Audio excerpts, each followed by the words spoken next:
Mən Həmidov Nifət 166 nömrəli məktəb liseyin 10-cu sinif şagirdi. Bugün Gəncə xanlığı və onun görkəmli nümayəndəsi Cavad xan haqqında sizə məlumat verəcəm.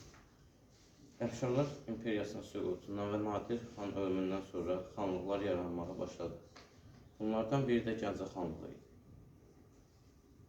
Gəncə xanlığı Gəncə bəylərbəyliyi əsasında yaranmışdı və banisi Şahverdi xan idi. Xanlıq Kür çayının sağ sahilində Azın çayının mənsəbinə qədər yerləşirdi. Xanlıq şərq və cənub-şərqdə Qarabağ xanlığı, cənubda İrəvan xanlığı ilə həmsərhəd idi. Şahverdi xan öldükdən sonra onun yerinə oğlu Məhəmməd Həsən xan gəldi. Xanlıq hərbi, strateji və iqtisadi cəhətdən güclü olduğu üçün bir neçə dəfə Kartli Kaxeti çarlığı və Qarabağ xanlığı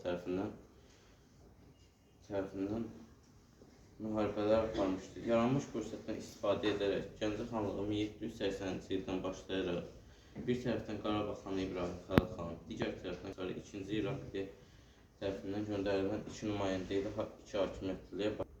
Bununla da ağırlığı xalqın üzərinə düşən 2 hakimiyyətliliyi yarandı. Lakin 1783-cü ildə Gəncəlilərin üsyanı nəticəsində 2 hakimiyyətliliyə son qoyuldu.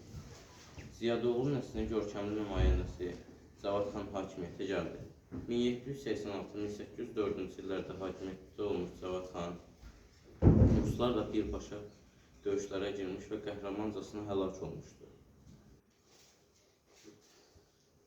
Bunu da xatırladaq ki, 1-ci Paveli 1801-ci ildə verdiyi manifestə əsasən Şərqi Gürcüstan tabeliyində olan Qazax, Şəmşədi, Borçalı, Flora və Pənbək quberniyalarını Rusiyaya birləşdirdi.